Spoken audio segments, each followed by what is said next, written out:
নমস্কার, শান্তনু হাজরা বলছি। এই সপ্তাহে গত বুধবার কসবা ল কলেজে একটি আইনের ছাত্রী ধর্ষিতা হয়েছেন, গণধর্ষণ, যাকে বলে গণধর্ষণ, এবং 3জন তৃণমূল নেতা এতে অ্যারেস্ট হয়েছে।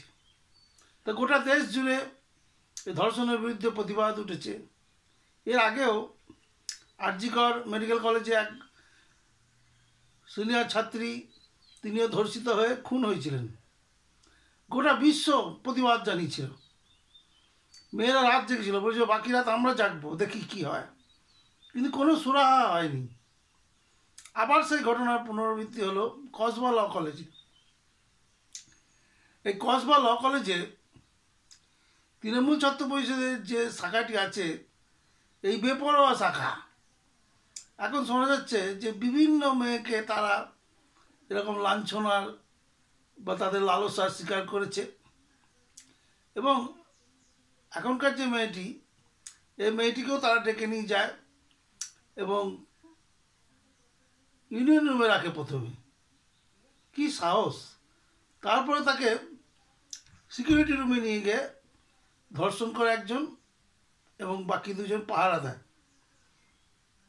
তারপর মেয়েটি কাঁদতে কাঁদতে বাড়ি চলে যায় এবং যথারীতি আইনে যা হচ্ছে এখন সবাই মিডিয়াতে দেখছেন কি হচ্ছে না হচ্ছে। তা অত চেষ্টা করেও ধর্ষণ বন্ধ করা যাচ্ছে না। কিছু মানুষের এই ধর্ষকামটা মনে হয় জন্ম থেকেই তাদের রক্তের মধ্যে আছে। চারিধারে এত প্রতিবাদ, এত সাজা, এত রকম আইন, তা সত্ত্বেও তারা কেন এই কাজটা করছে?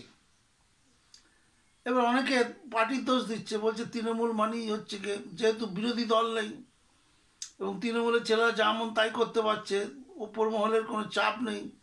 চাপ নেই মানে ওপর মহল থেকে শিক্ষাটা দেওয়া হয় ঠিকই, কিন্তু তারা শোনে না। তারা তাদের নেতাদের ব্ল্যাকমেল করে, বলে আমরা আছি বলেই তোমরা আছো, এবং তারা এই অধর্মগুলি করে। তা আমার কতগুলো বক্তব্য আছে। এই ধর্ষণ ঠেকাতে গেলে প্রথমেই যেটা করতে হবে সেটা হচ্ছে গিয়ে ধর্ষণ, বিশেষত গণধর্ষণের ক্ষেত্রে যে বিচার করতে হবে। বিচার বলতে আমাদের দেশে বিচার ব্যবস্থাকে নানান রকম ফন্দি ফিকির করে, ভুল তথ্য দিয়ে, আসামিদের ভয় দেখিয়ে বিচার ব্যবস্থাকে বিকৃত করা যায়। এবং যারা খুন করেনি, যারা ভিকটিমকে ছেড়ে দিয়েছে, যারা পালাতে সক্ষম হয়েছে, সেই সমস্ত গণধর্ষণকারীদের 2বার সুন্নত করে দেওয়া হোক সরকার থেকে।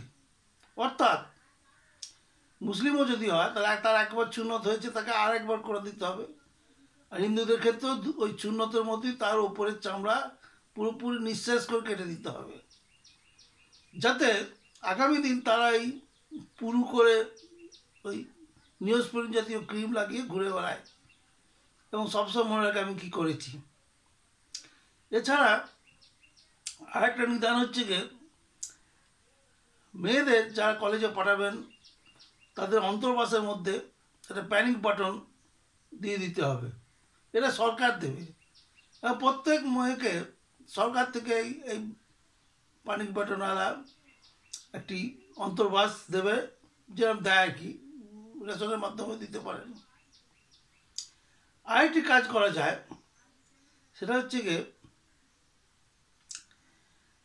এই তৃণমূলের ছেলেরা যদি এই করে থাকে, তাহলে মমতা ব্যানার্জিকে আইন বলতে হবে যে আপনি আইন করে দেন যে তৃণমূল ছাত্র পরিষদ যেন সবসময় তার ব্যাচ আটকিয়ে, বুকে ব্যাচ লাগিয়ে ঘুরে বেড়ায়।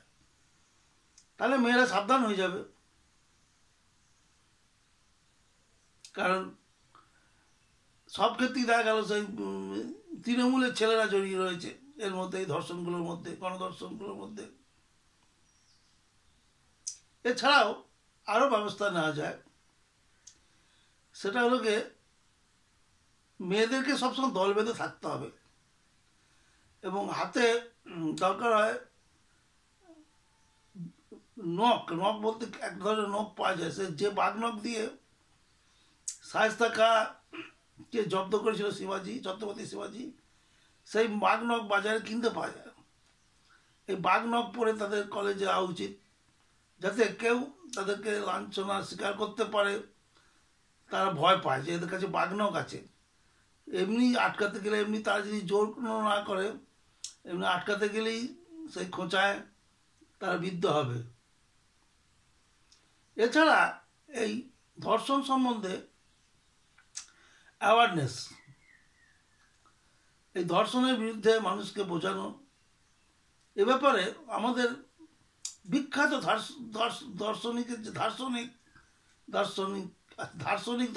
আছে, তিনি হচ্ছেন সঞ্জয় রায়। সে জেলে পড়া আছে, তাকে প্রেসিডেন্ট করে একটা টাস্ক ফোর্স করা উচিত, যে টাস্ক ফোর্স মানুষকে বোঝাবে যে তাদের জীবনে কি ঘটেছে এবং কেন উচিত নয় ধর্ষণ করা। এই ধরনের কার্যকলাপের মধ্যে দিয়ে ধর্ষণটা বন্ধ হবে। ধন্যবাদ।